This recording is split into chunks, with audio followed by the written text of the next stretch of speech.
આજે આપણે કવિ અને ધાર્મિક સુધારક તરીકે જાણીતા ભોળાનાથ દિવેટિયા વિશે જાણીશું. તેમનું પૂરું નામ ભોળાનાથ સારાભાઈ દિવેટિયા હતું.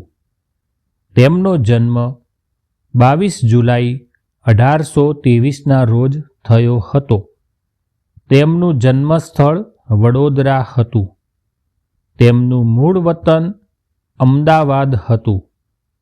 ભોળાનાથની 200 વર્ષ જૂની હવેલી અમદાવાદ મ્યુનિસિપલ કોર્પોરેશન દ્વારા સ્મારક તરીકે જાહેર કરવામાં આવી છે. તેને અમદાવાદની હેરિટેજ વોકમાં આવરી લેવાય છે. તેમનું અવસાન 11 મે 1886ના રોજ થયું હતું. તેઓ ગુજરાતી, અંગ્રેજી, મરાઠી, ફારસી અને સંસ્કૃત ભાષાઓના જાણકાર હતા.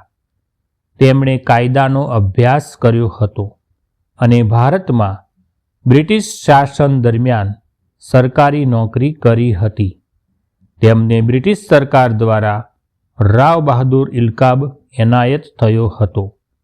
તેમણે ધાર્મિક સુધારણા માટે પ્રાર્થના સમાજ અને ધર્મસભાની સ્થાપના કરી હતી. તેઓ ગુજરાતી કવિ લેખક નરસિંહરાવ દિવેટિયાના પિતા હતા.